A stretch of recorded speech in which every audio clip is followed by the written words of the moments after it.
Hello and welcome, Inspired Podcast community. This is your new episode. My name is Caroline and my today's guest is Doug Betts, and I'm so happy he said yes to our interview. How are you doing today? I'm very well, thank you. How about you? Wow, I'm fantastic when I see you, of course, and I would like to introduce you to the audience. First, you are the founder of SureBets HR Solutions Ltd in the UK, dedicated to helping business owners enhance employee experiences. With over 20 years of leadership, training, and HR expertise, you launched your consultancy during the pandemic to support businesses in creating positive workplace environments. Welcome to the Inspired Podcast, Doug Thank you. Betts. Thanks for having Cool. me on. Okay, my first question to you is, what inspired you to transition from HR leadership roles to starting your own consulting? So it was a couple of things actually that made me want to make the change. I think first of all, I could still see there was a massive need out there to help small businesses that didn't know what they were doing when it came to their people. And it always surprised me that they were still getting so many basic things wrong and ending up in hot water, and they didn't know what to do about it. And that was definitely something that I felt I could help them with my years of experience behind me. Wow, I love that. Thank you so much for sharing and for doing the work, of course, to helping businesses. Yes, getting better results. How can businesses improve employee engagement and create a positive workplace culture? I think the first thing they have to do is understand that this starts from the top with the person who owns the business or the MD.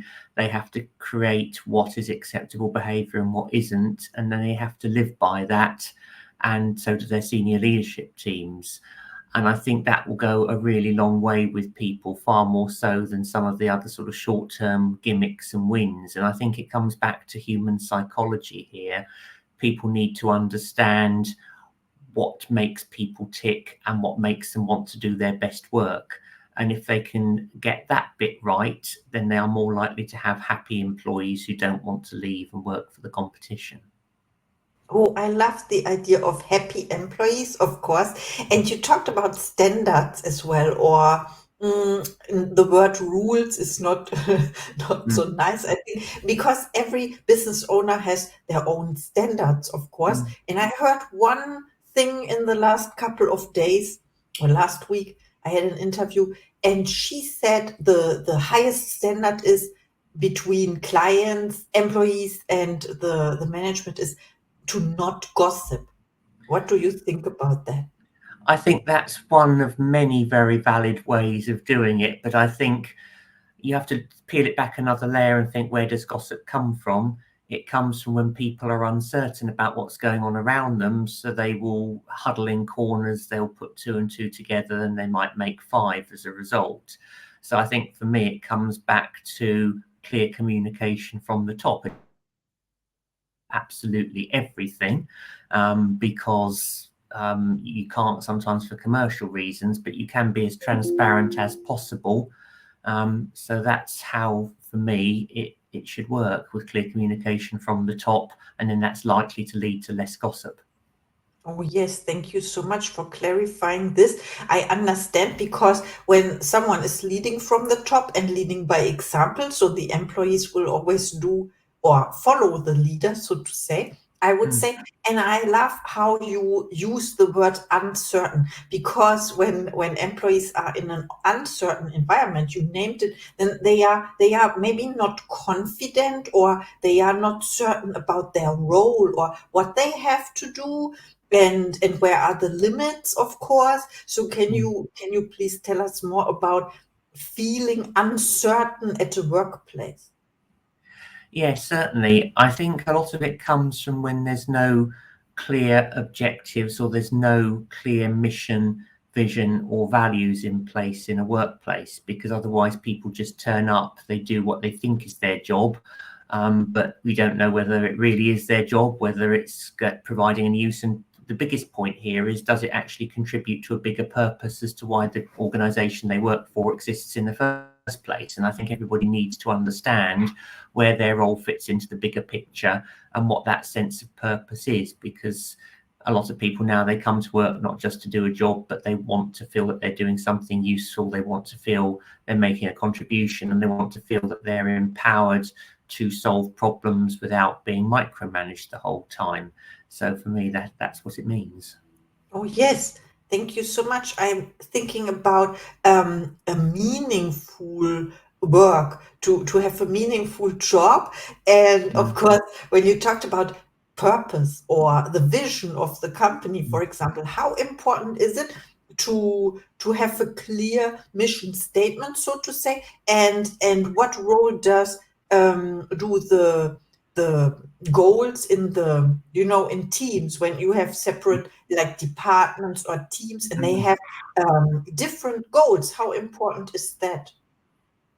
It's important that they all link back to the original vision and mission, and that these goals are set on an ongoing basis. So I've never believed in annual appraisals. I think it's something that's outdated now, and people need to be having ongoing conversations, because business can change rapidly, so therefore the goals might have to change rapidly.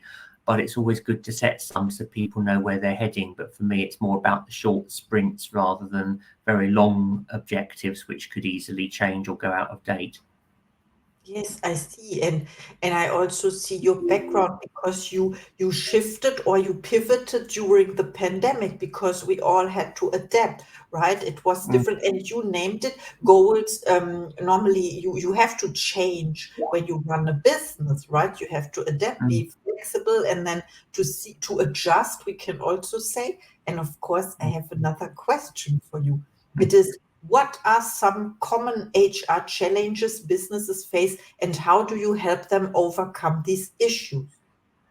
Okay, so common challenges. I think it can start these days in the workplace themselves, where people are not way because no one's ever told them how to or what's expected. So again, it comes down to managers not having the confidence to have difficult conversations with people and putting it off. And I've seen this happen right up to CEO level, and I've seen the devastating effect it can have on other people and how it can annoy others in the business if they can see people are getting away with things. So here's where I help overcome the challenge. I train and coach line managers, either part of a group program or one-to-one. I give them the tools and techniques so they can feel confident in terms of having those difficult conversations, and in terms of how to manage people correctly, they feel that they can do that. But on a positive side, I also will help them in terms of, how do you reward your high performers? How do you keep them motivated? How do you keep them developed? And I do a lot of that as well, because you don't want people to stagnate and get bored either, or be left to their own devices because they're trusted. So it's that getting that right balance in a very, very common HR issue as well. There's also issues around recruitment, hiring and finding the right talent and doing it quickly. So again, while I can't control people in the marketplace and how they'll react, I can control how managers can behave, how they can try and get people in, how they can move through a process quickly, so they're not putting off prospective applicants and losing things in a very fast-paced, candidate-driven market. Wow, I understand. So you help to enhance the communication between the HR and the managers themselves, of course. And I loved how you pointed out, you help the managers feeling competent, confident, and the other thing was comfortable. You didn't say this word, but I saw this word, to feel comfortable in their skin. I don't know if you say this, to Yeah. embody, to represent the role they are in. And you talked about the onboarding process, that people don't know what to do at all. So how can we improve this? I think for me, the best advice I can give to managers is, don't just expect people to turn up on day one and you throw them at a desk and tell them to get on with it, and then you talk to them in 6 months' time when probation's come into an. You have to think about what they'd actually need to know how they might feel about settling in, and to try and make that experience as positive as possible, but at the same time not to overwhelm them with lots of new information. So it's about creating the right environment, making them feel welcome and valued from the start, giving them a bit of space to find and meet key people in the early days, but also giving them some work to do, because there's nothing more boring than just being left to your own devices with nothing to do and just waiting for stuff to come in. So it's a mixture of all those different things that I think will help. And again, some of the good managers I know are doing this really well and it's having the right results. But for some of the bad ones, they still wonder why people aren't there anymore. And it's a real issue. Yeah, I understand. So it's like training on the job and not expecting that they will perform at their best from the first day on, because they cannot. They have to be onboarded, of course, and to feel comfortable, not in survival mode or something. And then you said something very important. It is about the quote. We all know that people join companies, but they leave managers, right? Exactly. And therefore, I think it always stuns me that there's people who are promoted into leadership positions with no training. They're just expected to know it instinctively, and they can't. And often these people will feel a lot of imposter syndrome, which means that they will need some support and encouragement so that they are skilled, not just technically, which is probably why they were promoted in the first place, but also in terms of their own skills, in terms of leading and managing a team. Yes, managing a team, so important. And what you said, you cannot cope, or I don't know the word, but when that you are assigned with the leadership role and you just grab a book about the first 100 days in a leadership role, and Yeah. then you are the best leader of the world. Yeah, and it's not, people don't always learn like that. Some people prefer group learning and coaching, which is why I do that. Others, yes, like to read a book and then ask questions. So there's different ways. So again, it's saying one size doesn't fit all, and you can't always just chuck people in the classroom for a day and they're going to come out a fully fledged leader. A lot of it comes with experience, but there's so much about it. It's about understanding human psychology and how your team ticks, and being able to put the right things in place to support them. Yes, absolutely. So you mentioned books as well, and you are a coach, you help people, a consultant, and do you have coaches for yourself? Or yes, and who was the coach, who was the best coach you ever had? So for me, I have had several coaches, and it was right at the start of my career because I needed to learn a new set of skills in terms of growing a business. So I didn't just have HR skills, I had to learn marketing, sales, business development, all of those kind of skills as well. So what that did, I had a coach right at the start who was very supportive, and she niched in supporting HR people leave the corporate world and start their own consultancy. So again, it was very specific to the sort of stuff I was doing. So yeah, she was a really good coach for me as well. And again, for me, it's also, I'm interested in people with marketing backgrounds coaching me as well, because obviously that's the biggest part of growing your own business, is getting yourself in front of people. With the eyeballs on your content online, or coming into your world, because I know the service I offer, people can't buy instantly because they have to know me, like me, and trust me first. So that might take a lot of touch points before they want to actually invest their money in using my services. So yeah, I find coaches have been really helpful in that. But I've also learned as a business owner not to do everything myself and to outsource some of the tasks too, rather than trying to do everything and burn out. Yes, absolutely. And it is so important to ask for help or support, not only when it's too late, when you are already burned out. No, you can ask for help. And also, this is something we have to learn as leaders or as business owners, of course. And a Mm, mentor, a coach saves you time. Mentor was the word I was missing mm. in the question before, but you know what I wanted to ask you about your coaches. And my next question is about your goals. You pointed out how important the vision of the company is, and that every employee understands this and supports this as well. So, how about your goals and your next projects? So I think for me, I want to be seen as the go-to person for turning new line managers into confident people leaders. So that's why I run my 10-week program, and I want to grow that. I have another goal to grow the number of retained clients I've got. So that's paying me a monthly subscription for an outsourced HR service.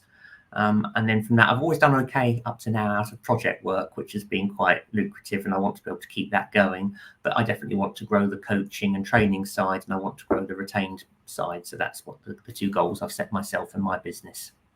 Well, thank you so much for sharing. And when people reach out to you after listening to this episode, where can we find you? And do you have special offers and services for the Inspired Podcast community? I know you already mentioned your subscription model or your coaching services consultant.